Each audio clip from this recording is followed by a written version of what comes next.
Greetings to the commissars, greetings to the fighters in South Africa, fighters in the continent, and fighters in the diaspora. My name is Marshal Dlamini. I'm the Secretary General of the Economic Freedom Fighters. As part of the 7th year celebration of the EFF, the only tool in the hands of Africans to fight imperialism and economic domination, the Economic Freedom Fighters will be doing lectures on the 7 non-negotiable cardinal pillars. The Deputy President, Commissar Floyd Chivamu, took us through cardinal pillar number 1, which is expropriation of South Africa's land without compensation for equal redistribution in use. And then the National Chairperson, Commissar Veronica Mende, took us through cardinal pillar number 2, which is the nationalizations of mines, banks and other strategic sectors of the economy without compensation. So today, fighters and commissars will deal with cardinal pillar number 3, which is building state and government capacity, which will lead to the abolishment of tenders. Our presentation today is going to cover various key topics under cardinal pillar number 3. So the first topic that we're going to deal with is what did the founding manifesto of the EFF says about the current conditions about the state. What is the state and what is the government? What do we mean when we talk about building state capacity? What does cardinal pillar number 3 says about state capacity? What does our founding manifesto says about state infrastructure and state capacity? What does our founding manifesto says about state and state-owned companies as the drivers of economic development? What does our founding manifesto says about tenders? And lastly, we're going to look at the examples that we can learn from the rest of the world in relation to state capacity. Now, let's deal with the current conditions about the state. So our founding manifesto makes 3 important observations. The observation number 1, our founding manifesto correctly argues that the post-1994 government has maintained the apartheid and white supremacist state, which translated to the majority in this country to become just a voting but a powerless majority.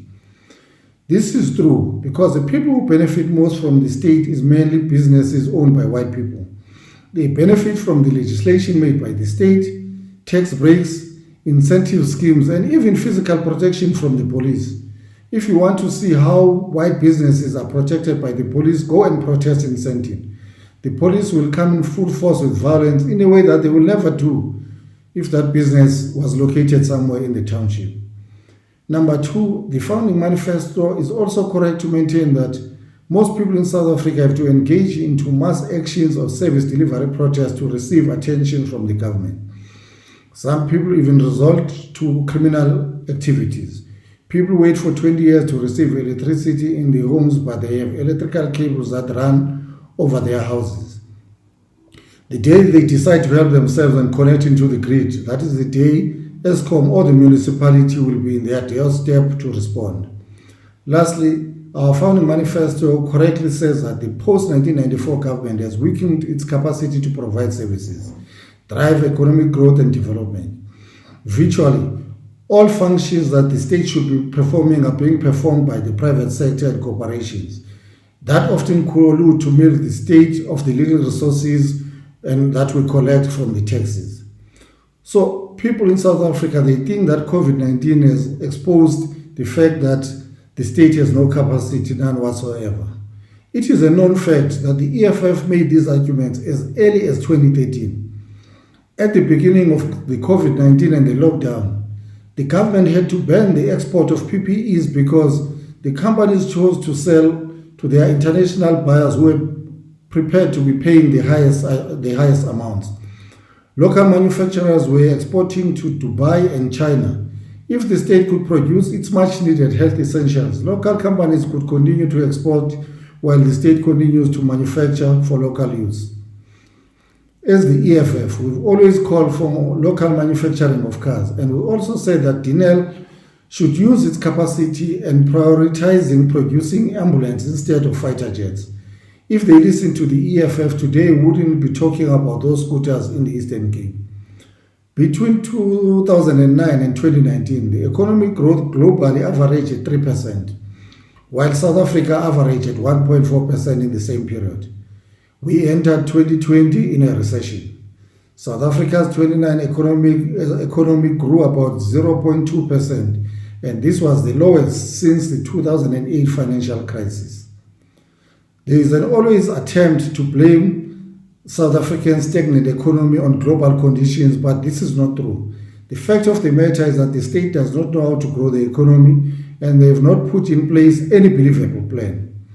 So now let us look at what is the state and what is the government. The question of what is the state is an important question that occupies many scholars, and different theories are out there. As the EFF, we draw our inspiration from the broad Marxist, Leninist, and Fanonian schools of thought in our analysis of the state.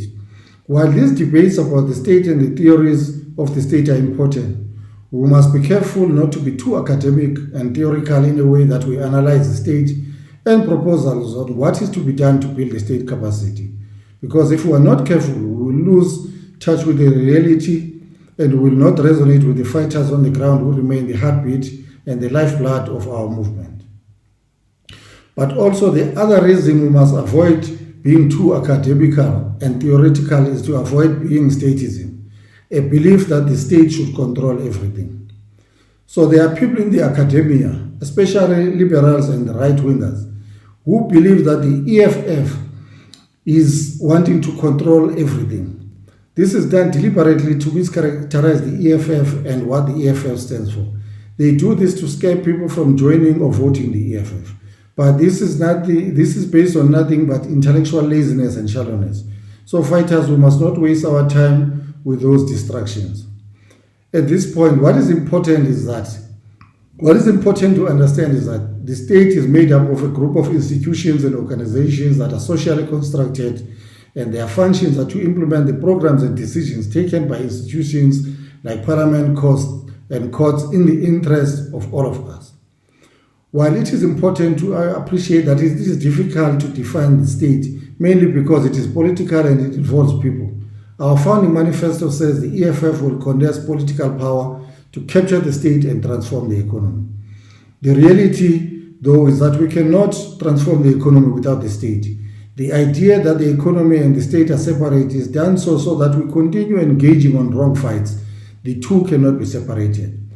Those who believe that the state must not be involved in the economy or in the markets are purely misleading us. Look at what happens at the banks, companies, and everyone else when the government imposed a lockdown. The private sector needed the state the most for an economy that benefits them. Now let us define what is the government. The government is an executive led by the president, government departments, state-owned entities like national, provincial, and local municipalities. So what do we mean when we talk about state capacity? To put it in such a way that we all understand, let us all agree that when we talk about state capacity, we are talking about the ability to enforce law and order, collect and allocate taxes, and deliver services to all people. But what is important here is that the state must be able to do all these things in such a way that the economy grows and we can redistribute economic benefits to the majority of the people instead of benefiting just the few. The state capacity, it means that the state must be able to eliminate poverty, unemployment, and improves the lives of all people. This also means that the government must have the capacity to provide better services such as health, education, social assistance to all people. And most importantly, state capacity means that the government must be able to build and maintain its infrastructure. Without going into too much details, currently what happens is that the constitution that was adopted in 1996 establishes the national, provincial, and the local government. It also outlines their functions. Those who are interested should go and read Section 40 and Section 45, also Schedule 4 and 5 to understand what each sphere of government is responsible for. Even with the Constitution, the post-1994 government has operated and continues to operate in a dysfunctional manner. They steal and waste money, and they cannot deliver services. In 2018, we saw the highest number of service delivery protests than in any other year since 2005. Majority of our people take to the street to fight for water, to fight for electricity, sanitation, and everything that they are supposed to get from the government. Some of the things the government cannot do are just basic things, like maintenance of water infrastructure. In this country, we still have places like Finsburg in Free State and Guyana in Limpopo, where people they still struggle to have access to clean water. The country loses more than 1 trillion liters of water every year. We have a backlog of more than 250,000 kilometers of water pipeline.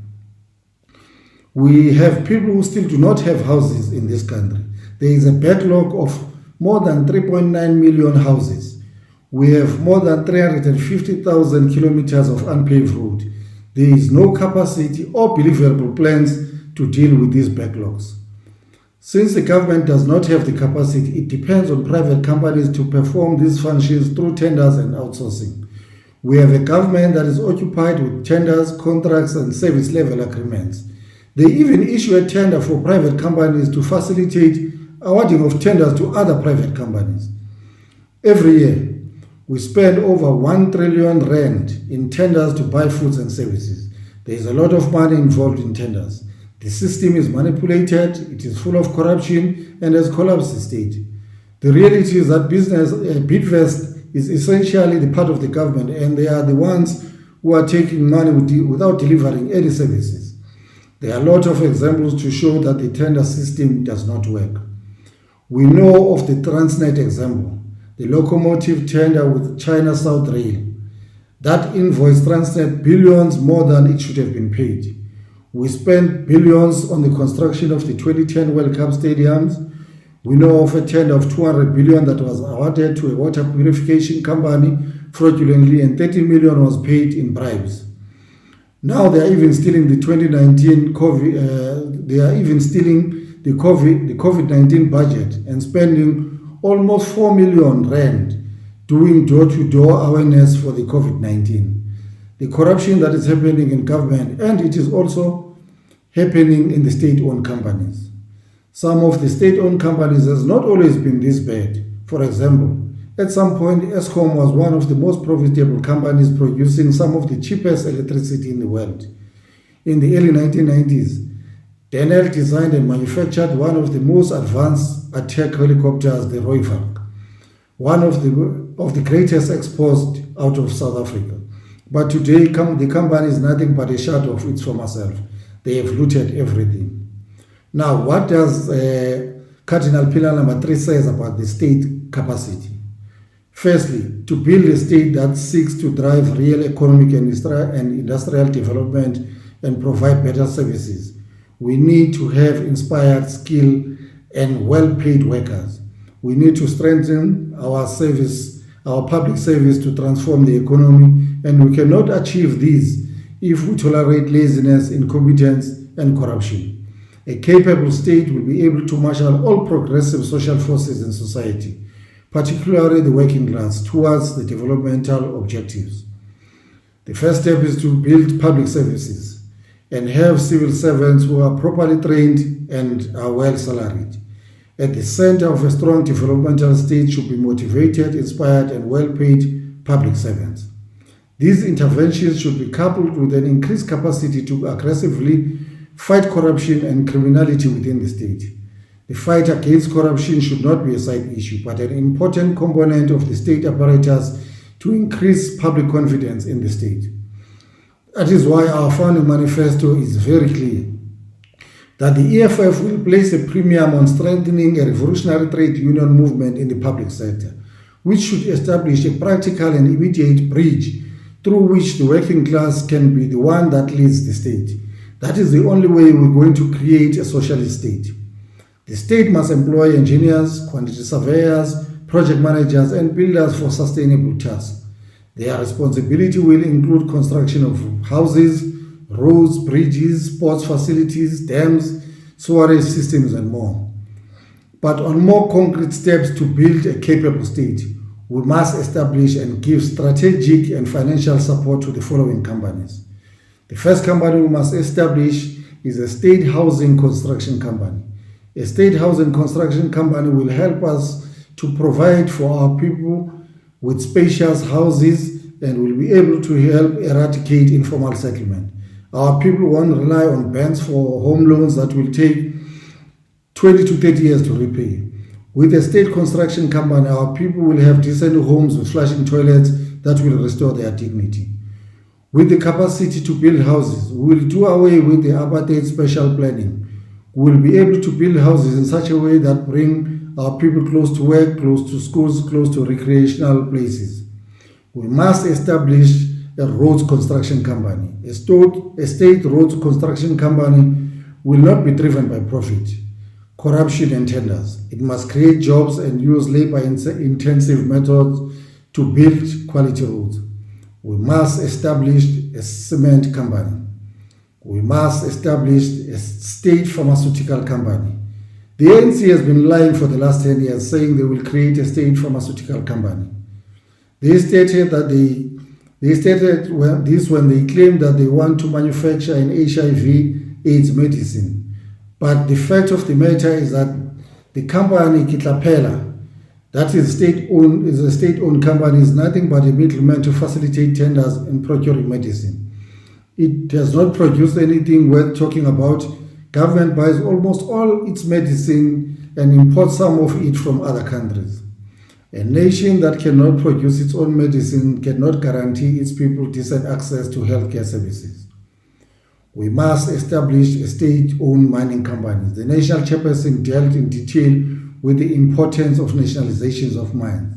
She dealt with it in detail that we must be able to beneficiate from our own mineral resources, create jobs in all downstream and upstream mining activities. We must establish a food stocking company to regulate prices of basic foodstuffs and guarantee food security. As you see now during the COVID-19, that the capitalist system has increased prices and our people, they cannot afford to buy basic foods. In addition to these strategic owned companies, we must be able to retain ownership of all state-owned companies and entities under the control of the state. We must ensure that they are all run and managed efficiently. That is the reason we reject privatization. That is why in our election manifesto in 2019, we said we must establish a state-owned Asset Supervision and Administration Commission. We have learned from best international practices, and we are of the view that such a state-owned company will consistently oversee the state-owned companies and intervene when things go wrong. We will not have a situation where state-owned companies collapsed, their assets looted. As a state, we must establish a food stocking company to regulate prices of basic foods and guarantee food security. As we all could see now during this COVID-19 pandemic, where our people are being exploited by established chain store companies that are controlled by the white monopoly industry. Our people now, they cannot afford to buy basic foodstuffs. If you look at shops like ShopRite, Pick n Pay, Spar, they've all increased their food and no one is taking them to task. The food is not regulated. The state has got no say on what happens. So our people, they get exploited, and the only way, their only source of recourse, they are told that they must go and report to the Competitions Commission, which is useless because at the time when they finish whatever that they are doing, all they do, they just charge those established companies a few penalties and saying, no, we're charging you few millions of rent. It's a penalty for increasing food prices. But the reality is that our people on the ground, the one that spend that money does not go back to their own pocket. So as a state, we must establish a food stocking company so that we can deal with these issues. In addition to these strategic state-owned companies, we must be able to retain ownership of all state-owned companies and entities under the control of the state. We must ensure that they are all run and managed efficiently. That is the reason we reject privatization and will continue to reject privatization. And the myth that where the state is involved, the companies are not functioning. We've always made an example about the military force of the United States. It's the biggest and the most aggressive military force, but it's run by the state. So that story that when the state is involved, we cannot have efficiency of running companies or state-owned companies. It's incorrect, but it's been sponsored by the liberals that believes in free market, that they not believe in the state to lead the development, to be in the forefront of the development and be in control of the commanding heights of its own country. That is why in the 2019 elections manifesto of the EFF, we said we must establish a state-owned asset and supervision and administration commission. We have learned from the best international practices, and we are of the view that such a state-owned companies will consistently oversee state-owned companies and intervene when things go wrong. We will not have a situation wherein state-owned companies collapsed and their assets are looted, as we have seen with the current state-owned companies. Even now, ESCOM, some of the assets are being looted, companies are being overpaid, and no one is willing to account. They just overpay billions of rands to companies of their friends and their cronies. So we must avoid that. So when the Minister of Finance presented his budget in February this year, he reported that the government has issued guarantees to SOEs that stands at more than 500 billion. Majority of those guarantees were for ESCOM at more than 300 billion.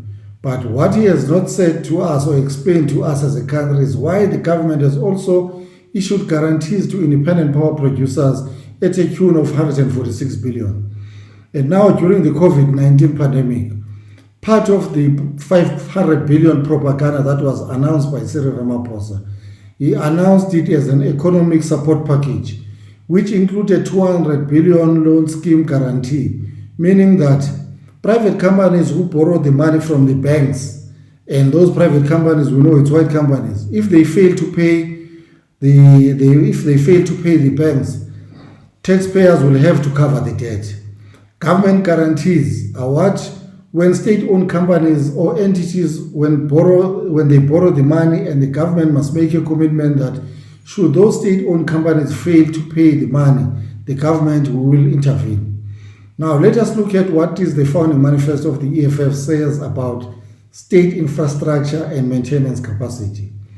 Majority of infrastructure in South Africa is old, and it is collapsing before it even reaches its own lifespan. The collapse is due to poor maintenance. Majority of infrastructure in the provinces and the municipalities was designed for a very few white minorities.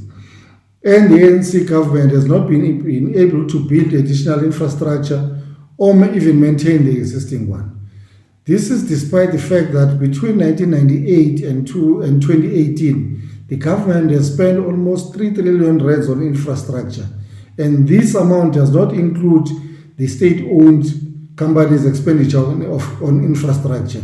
If you add that, the total expenditure on infrastructure to date has increased to nearly over 5 trillion rands. But the majority of this money, we all know that is being looted. The Department of Public Works and Infrastructure is the custodian of the state infrastructure. But the department has got no capacity, none whatsoever. Everything is done by contractors and through tenders. The department does not have the capacity to oversee these contracts. In addition to a state-owned construction company, a capable state should have the ability to build a strong and well-coordinated capacity to deliver large infrastructure projects, especially as it relates to the life cycle of infrastructure operations and maintenance. This means that the planning of infrastructure, of major infrastructure such as buildings, roads, water purification projects, electrical power plants, and telecommunication towers must include a clear maintenance plan. Instead of this, all we see here in South Africa is an infrastructure that is collapsing. Only when that infrastructure is collapsed, you will see people running around trying to fix the infrastructure when there was no maintenance or even a maintenance plan that was put in place. The maintenance plan, it should have a detailed budget.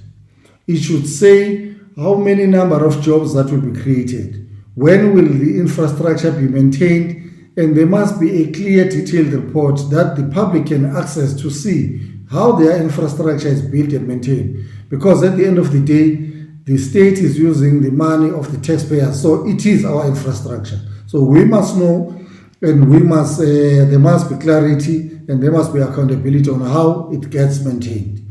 Now, what do we say in the EFF, our founding manifesto, when it comes to state and state-owned companies as drivers for economic development? All SOEs must be repositioned to play a central role in building of state capacity. To drive the real economic growth and industrial development, it requires a strong state with the ability to develop a clear strategic vision and be able to implement and monitor progress. A strong developmental state should have a political power and a technical capacity to give developmental mandates to state-owned enterprises and private corporations. SOEs and private sector compliance with the state's developmental targets should not be voluntarily. You must not decide, it must be mandatory that as a state we are pursuing developmental programs. So everyone must comply. To drive the real economic growth will require amendment of various legislation. Important among them is the Public Finance Management Act, the Municipal Finance Management Act, to compel national, provincial, and state-owned entities to procure 80% of all goods from local producers, and minimum of 50% of these products. They must be procured from the companies that are 50% minimum owned and controlled by women and the youth. The government cannot depend on big business to revive the manufacturing sector. The government must use state procurement decisively in all spheres of government.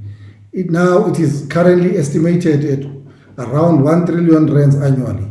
To enable industrialization, existing or new SOEs must produce things that the government buy and are used by all government departments, or items which government spends a lot of money on.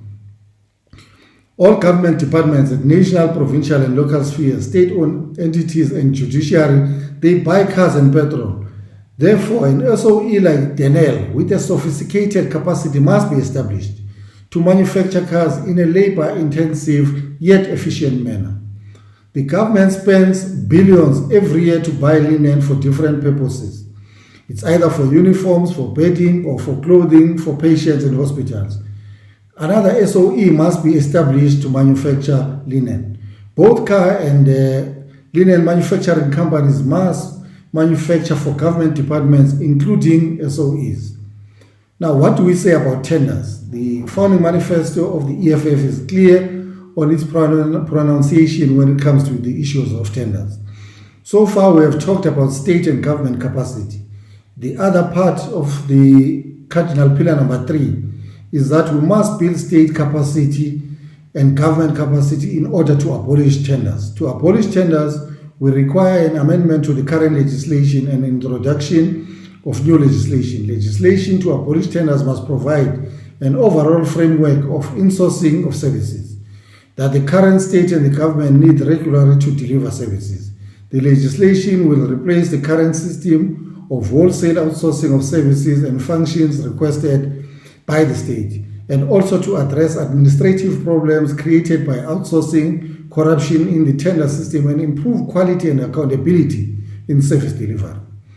Insourcing legislation should clearly prescribe services, outline clear limits of outsourcing, and must also provide job security. So it must be clear that there is no tender for cleaning services.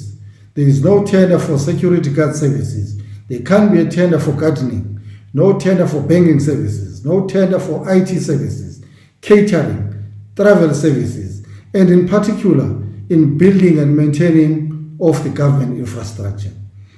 When we call for insourcing, we are not saying that the government and the SOEs must do everything, including things that are not practical. In instances where services cannot be insourced, the legislation must provide for a mechanism to exempt an organ of state from insourcing. However, the process to exempt an organ of state from insourcing should be informed by a clear criteria which will not be easily manipulated for political and corrupt means. These should include the interest of national security. Prescribed services only needed can be obtained from international supplier, or it is for the public interest.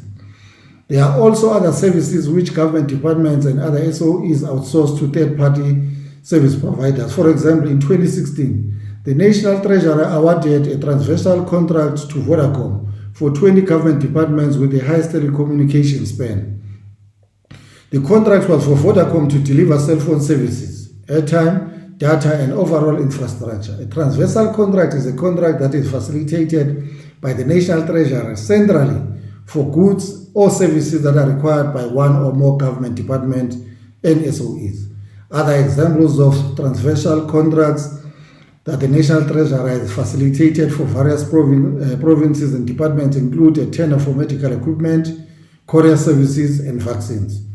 To remove these barriers, we must pass laws to establish intrastate procurement whereby a government department or an SOE cannot go out and tender services that can be procured from a government department or another SOE.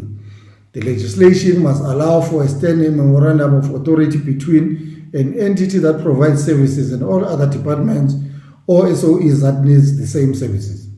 We must abolish the use of consultants in all spheres of government. A government technical advisory services, an agency of the National Treasury, must be formally established through an Act of Parliament as a Schedule 3 national public entity and report directly to the President. GATC must build internal capacity and stop using consultants who charge exorbitant fees to offer strategic advices.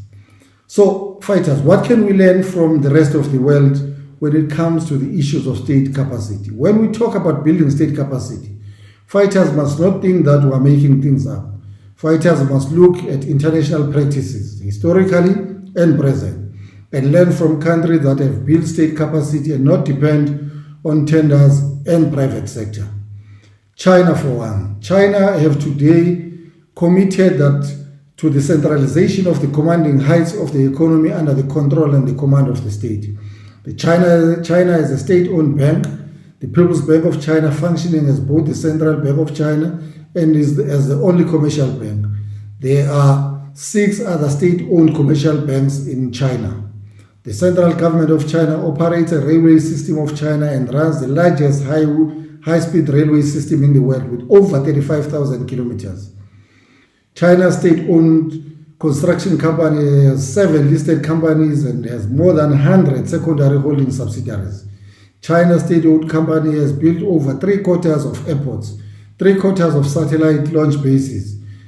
And now, interestingly, 1 of every 25 Chinese live in the house that was built by the Chinese state-owned construction company. So it is doable. China is not the only example. Germany. KfW is a state-owned developmental bank formed in 1948. It is 80% owned by the federal government and 20% owned by the states of Germany. In 2018, it became the 3rd biggest bank. KfW holds shares in several other corporations in Germany and in other parts of the world. DB Group is one of the world's leading mobility and logistics companies. It employs around 338,000 people across the world and about 211,000 people in Germany. The federal government of Germany is a single shareholder.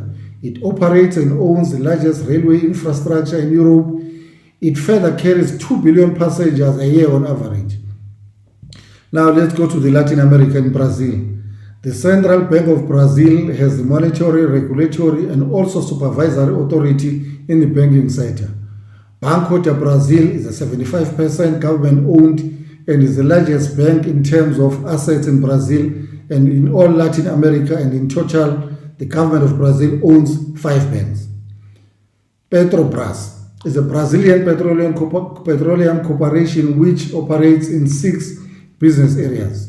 It controls oil and energy assets in 16 countries in the world. The government of Brazil has 54% direct ownership of Petrobras, and the Brazilian Development Bank and also Brazilian Sovereign Wealth Fund owns 5%, bringing the state to a direct and indirect control of 64% of that company. In Ethiopia, here in the continent, the government enacted the legislation allowing public-private partnership as a strategy to integrate and capacitate the state in concrete terms.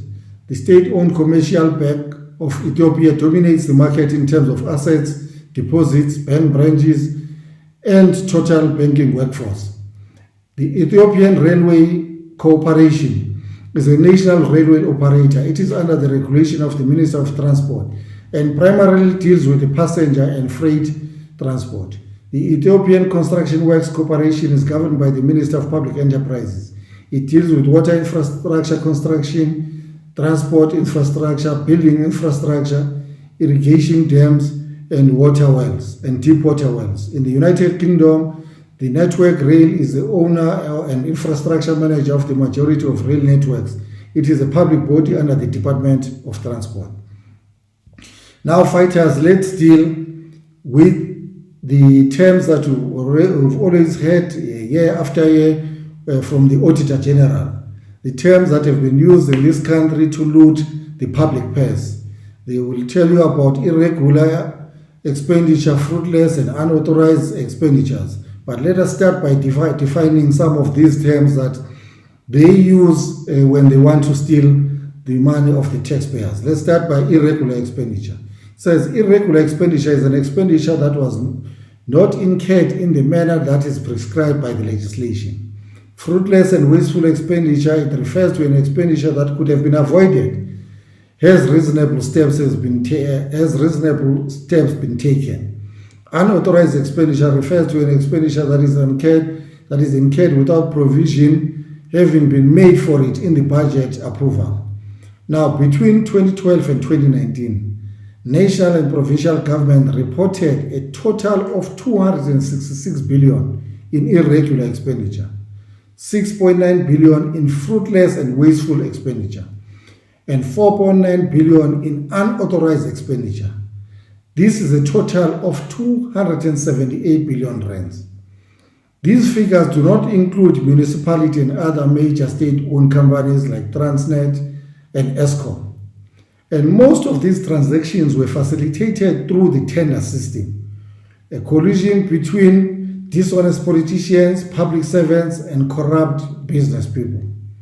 So, fighters, that is why the EFF Cardinal Pillar number 3, it talks of building state capacity, building government capacity, so that we can abolish tenders, so that we can avoid this wasteful expenditure, this regular expenditure that to date have got, that between 2012 and 2019, the country has wasted close to 300 billion. Also, this Cardinal Pillar, it also informs us that as an organization that we say we need a state-led development so that we can industrialize, create jobs, create sustainable jobs, close the wage gap between the rich and the poor. That is why we are saying, as part of the non-negotiable cardinal pillars, answers to our problems, answers to unemployment, is that we must have a state that adopts and use these policies of the EFF, because they are the only believable and they are only practical policies that will change the unemployment levels and the poverty levels in this country. Thank you very much, fighters, for joining us for another installment of the EFF Book Club. Let us stay strong and let us stay safe and let us stay home. Also, we want to wish the EFF 7th anniversary. The EFF is turning 7 this year, but as we all know that we are under conditions that none of us could have thought of, where the country, the nation and the world is under the pandemic, the corona pandemic. So meaning that fighters, we won't be able to have our normal celebration where we go to stadiums to celebrate the 7th anniversary of the EFF.